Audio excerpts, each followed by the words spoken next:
Hi, welcome back to Highlander Art. And yes, it has been quite a while since we've been here. Apologies about that. But we wanted to come back to you. We've just finished doing a whole series. It's season one through to six. Um, as we alluded to at the end of the last episode, season six was really about setting up this spin-off episode, right? It was kind of this half season almost of real Highlander and another half of it just going, you know, here's a potential female protagonist that you can have for a spin-off. Here's another one. Here's another one. Here's another one. And then at the end, as we all know, in reality, we didn't get any of them. We got Amanda, Elizabeth Grayson. Serious had issues. We'll talk about that. But uh, we also now know that those weren't the only potential actresses that maybe could have been in the spin-off, because there are some audition tapes that may have been discovered, possibly, he says, tiptoeing around it, that show a few other actresses trying for one of the roles in season six. And one of them is a name that we know very, very well. And up to this point, I had no idea that she'd auditioned for it. So we're going to get there. We're going to build up to it. So yeah, in the meantime, let's start with the first one. So the first actress that auditioned for season six was Anna Galvin. So for anybody who doesn't know, she is who has been in lots of TV stuff at the time, The Sentinel, Stargate SG-1, and then the Van Helsing TV series she was in as well, and a bunch of IMDb's got stuff to go check out. And yeah, one of those actresses that does a lot of TV. And yeah, I don't know. What are your thoughts, Joe? First, yeah, what do you what do you think about it? Yeah, she was definitely a familiar face to me because I've watched a lot of the shows that she's been on. Yeah, And she's done terrific on all the shows. She's been in a couple different Stargate shows. yeah, A little known show called Almost Human, Supernatural, much like everyone else she played, because that show went on so long, she played a couple different characters on that show. Um, but yeah, she's always been kind of one of those when she shows up, oh yeah, yeah, she's good and she does great in her role. Um, I would say her, or if we're talking about it, her audition for this was very much in keeping with TV sensibilities. So I could see why she was certainly in consideration for it because she'd done a lot of things before then. So I see where her sensibilities would work and do well if she was cast in one of the episodes. So I'm actually kind of a little surprised that she wasn't, and it may have come down to, since she is in a lot of things, that something else came up that she jumped on. So I think she would have done great and would have been interesting to see in a Highlander episode. And I would even say that she would have the ability to carry forward a show and star in Raven. yeah. So That's cool. Amy, any thoughts on Anna? I think she kind of had a lot of femininity about her, which was quite nice. I mean, some of the other actresses who did appear in season six, they were quite feminine in some ways as well. Obviously Elizabeth played it quite. She had the femme fatale feel about her more than like a really soft Mm, character. And I think she would have given it more of a softer edge yeah, for sure. no, definitely. I think that's that balance you try to strike. I think with characters like that, isn't it? That you, and especially since these in order to obviously audition for things, you usually get one side, or you might get two different scenes to play, and they'll be quite different. And of course, with Highlander, what you want to do is you want to see what they would look like in a flashback episode scene would look like in a day, and you can play those completely differently. because you can be, a certain way years ago, and then this is how you are now. And so yeah, it's nice, I think, in some ways that they were able to do that. You could play it fairly soft and quite feminine, and in flashback scene, be a little bit more sort of hard edged and a bit wily, kind of, they say femme fatale in the modern day. And it takes something to kind of like to make that work. It's not an easy thing, to do necessarily, to play the same character in two completely different ways. So had that. So that's pretty cool. Someone who may not have that was the next one, which was Felicity Waterman. Not quite as well known, I don't think, unless you were a fan of Knots Landing. She was a British actress who has been in a few bits and pieces.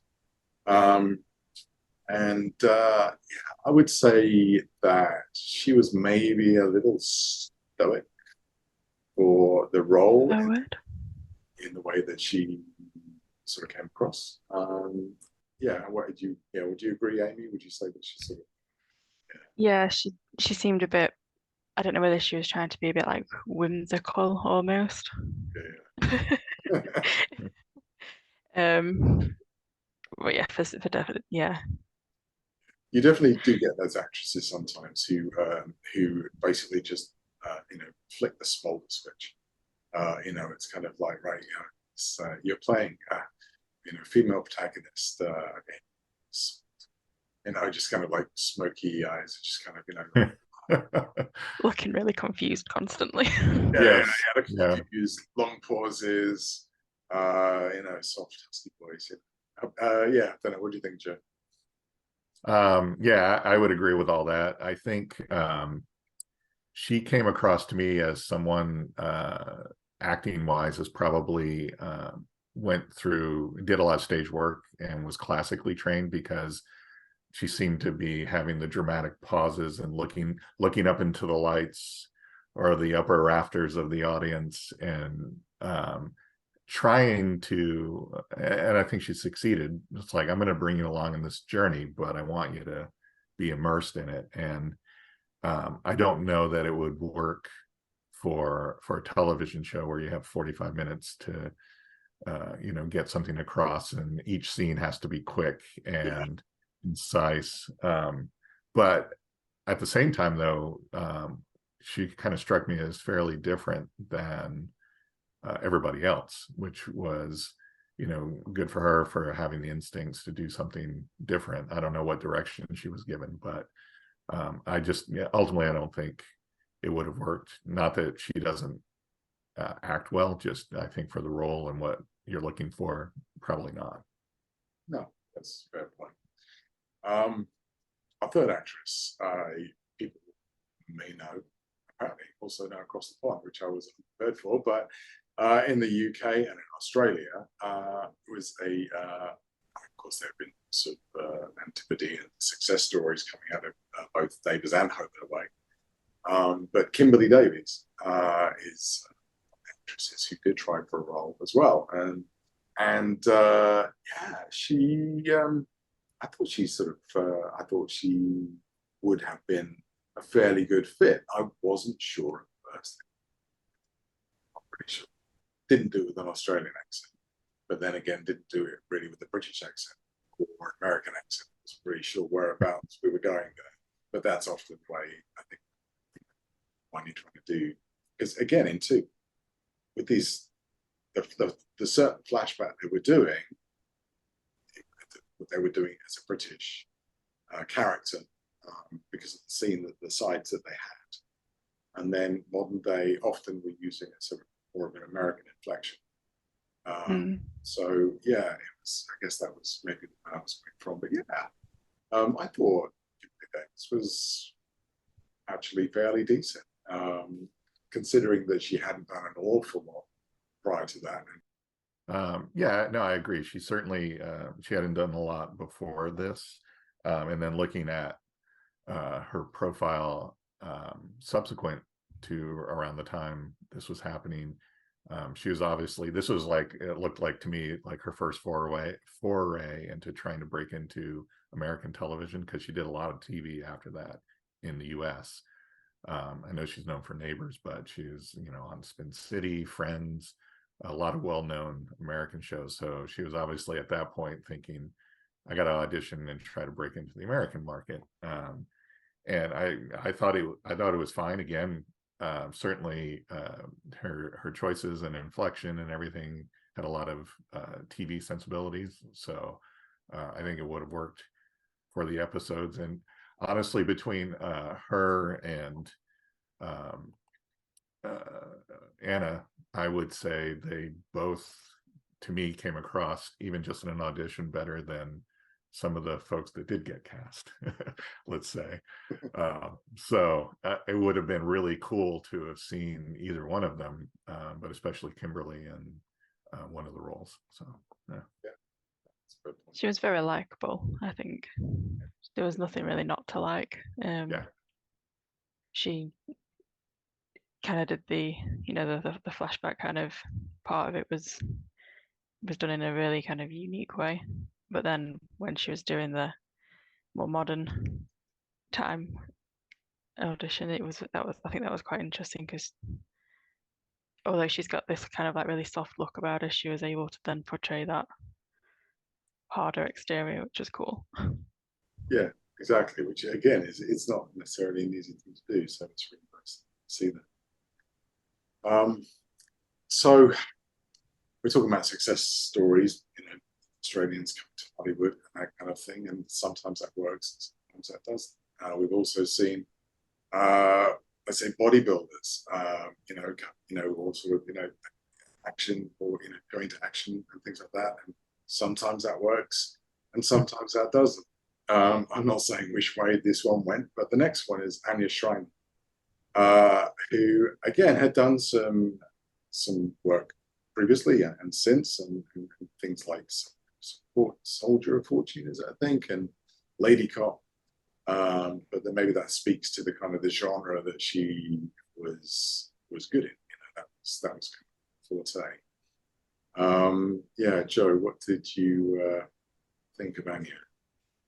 So what she brought to light to me was that they were obviously looking for a body type and a physical appearance for this role, and that being kind of the petite, beautiful person that can act kind of kooky and crazy. And I would say of all of them physically, she was kind of like nailed it perfectly, because I mean, yes, you want like, the pretty female lead, but this is someone that has potentially lived for hundreds of years and has been fighting with a sword against other people with a sword for that amount of time. And to me, they should be muscular. They should be kind of, you can have them feminine, but she just like, or she's got the arms for it. And I was like, yes, that's who I'd be like, okay. And then she acted and didn't do the best, and was kind of all over the place with her accent and things like that. But I would say any good casting director would be able to say, we can work on that, we can get her work, and we can work on the acting, and we get a good director and she'll nail it. I don't know that you could bring her to the point of being able to lead a show like Raven, but for one of the episodes, I think she would have been pretty great. And to me, having the accent kind of going all over the place, especially in present day, works. I mean, Yeah. someone, for hundreds of years, you've traveled around the world. I mean, just for myself, having lived in various places in the US, my accent has changed just in a short amount of time. So by the time you got to present day, you'd have a jumble of accents. And it was like, that would work. That would be really good. So surprisingly, I would say I really like her for one of the roles. If I was a casting director, I'd be like, oh, this is it. So Interesting. Well, yeah, I mean, Con McLeod said it best, Lots of different places. and that explains away all of the all of the issues and problems that Yes. with Yes. the accents in the first movie. Amy, what do you think of Anya? I think pretty much agree with everything Joe said. And I think when you think about wanting somebody, when you look at someone who's immortal, like you say, they've been sword fighting, they've been training for years, they need to be the best of the best, or they're gonna lose their heads. Yeah. And you've got a lot of very little women. And you need somebody who looks like they can actually have lived for, thousands of years, because otherwise, how are they still here unless they've been letting the men in their life fight their battles? Yeah, no, it's yeah, you're quite right. So our penultimate actress is Laurie Lively. This is somebody that you may have seen Star Trek DS9, ER, and a few other things. And she does look a little bit like Tracy Scoggins, so you might feel like you have seen her in Highlander before, but yeah, Laurie was, I think, a surprisingly good option. I think she had that sort of like dark allure of Tracy, not vampires. Um, what do you think, Amy, of Laurie's? I think she looked quite ethereal, really. She kind of looked like she was somebody who'd been around a long time, and she was able to kind of portray that in her face, which was really unique. How about you, Jay? Well, I mean, she was the one I was kind of rooting for because she comes from a family of actors. Robin Lively is her sister. Her half sister is Blake Lively. So it's like, and her brothers both act as well. So it's like she should be able to act, right? But I agree with what Amy said, especially when she was telling her story. Some of the others kind of reacted to some lines that were said while they were saying their story, but she really looked like she was like lost in the story and back there again. And that was really, I thought, really well done. And she did a fairly good job. Yeah, she was good. Definitely, I think one of the best that we've seen. Which brings us to our last entry, and and the one that we're all here for. Let's be honest. Ariane Moss auditioned for Highlander. Now, I mean, let's put this into context. This is, when she was doing lots of TV. So, the time she was doing lots of bits and pieces, and The Matrix was a little way off yet. But she was already really good. Really good. I mean, to the point where there must have been some external issue with her not being cast in a role, because of all the actresses that on this casting reel, the best hands down.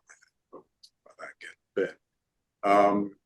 So yeah, I think it's one of those things that blows your mind because you just start thinking about all the options. What if? What if she had been the one? What if she had just managed to capture the right thing if she'd been casting one of those episodes and it just worked? And you've got, the Raven, which also might kill. Who knows whether, we'll again we can talk about that. But yeah, I don't know, Joe, what do you think? I mean, I was just, it's like even then, yeah, she was a movie star. I mean, holy cow. yeah, And she just, I mean, from the moment she just started, it was like, wow, I believe that she's this character. She was one of the few, probably of any of them that it's like, okay, I can buy that this person is immortal because you could see it on her face. And she really carried it and did great and was effortless between moving from, being romantic to suddenly being blindsided and being like, oh, I got to tell you something here. And just, Yeah, I could gush about her for another hour of this episode, but she was amazing. But just seeing her being that great, and she was in FX, the series that I watched at the time too, and was fantastic in that. One of those that, much like Ryan Reynolds, when I saw him on his sitcom back in the day, I was like, this person is above everybody else on the show, and they're going places. And she certainly did that. But as you pointed out, we could have had, because seeing her act against Adrian would have been amazing in an episode. And then if she carried the series and it did great and went on, we would have a different Trinity in Matrix. So, Exactly. Yeah. most likely. She robbed us of a Trinity. But then, Yeah. certainly. Yeah, I don't know. What are your thoughts, Amy? She just felt timeless, I think, didn't she? Really, like she felt like she belonged in something like that, really. And it is a shame that she didn't get to do more with it. I think she would have definitely, well, she would have been able to hold her own in as a lead as well, which would have been, I think, like probably good in some ways, but also could have been quite bad if it wasn't received that well. Um, yeah, she was very good. It just felt like she'd been doing that already, I think. Exactly. Yeah. Very natural, just sort of Just slipped into it really well. Yeah. Definitely. So, guys, if we had to pick out of the six, who would we have gone with, Joe? I mean, Carrie-Anne Moss, come on. All right. Amy? Yeah, I think probably unanimous, really, isn't it? Yeah, so, absolutely. Absolutely. And Moss would have been amazing. And yeah, I mean, who knows what, if her involvement in a spin-off had happened as a different character to Amanda, maybe that would have altered the way they wrote Raven, or the way they approached it. Who knows? It's one of those definite sort of what if questions. What if this spin was good? Because in a way, it could have they killed her career if the Raven had been as it is, and she got that wrong. You can't help but wish she'd seen Carrie-Anne Moss with a sword. It's just kind of that's in my head now forever. Oh yeah. No, and also too because of seeing her in the Matrix again, talking about the physicality. I think she totally would have that kind of physical appearance to not only be like vulnerable and feminine, but at the same time, it's like, yeah, I can believe that this person has been a fierce warrior for hundreds of years. So, yeah, exactly. And actually, I remember something just literally popped back into my head when we were watching, when it came out. I was watching. I kind of feel like there were the direction and like some of the music and things like that. I felt was kind of like they were trying to go in a Matrix way. There was some aspects of that were very kind of like the slick swooshy coats and things like that, which was also very Angel at the time. But like maybe that was maybe it was around that same sort of time. Maybe it was a case that she got Matrix over, a Highlander or whatever. But you do wonder if they were kind of maybe that was the production just kind of going, if only we'd have had her, we could have pulled this off. But yeah, I don't know who knows. But yeah, so I mean, so there we go. Those guys, and what we round up with was Raven with Elizabeth Grayson, which we all love, and the how the show wound up with her character. Really, it was what it was, and we will get into that. So we've been able to prepare ourselves enough for sort of going down that rabbit hole. I feel like it's already broken one of our kind of podcast brethren trying to cover the show, and could it break out something? I guess. But we'll help each other through it. We'll make it. Well, exactly. We have each other. So yeah, so that will be coming up at some point in the near future. We'll hopefully be covering some reboot news soon. I mean, we've only been waiting a year, 2 years, 10 years, 12 years. I forget where we're at. But with any luck, Chad's talking about it. Things are happening, things are moving. But other content we need to think about next year, being 2024, is why I'm wearing this t-shirt, which is it's when we finally get to the point where we've been under the shield for 25 years. And it's Highlander 2. It's not the anniversary of the release, but it is the year that it happens. So that's exciting. Exciting for everybody else. We are going to try and we're going to try and see if we can find to talk about it, because everybody wants to talk about it, but we'll see how we go. So we've got that to look forward to next year as well, for sure. Hopefully some goodness, and eventually we will get to rate. We will do it. We'll do it. Okay.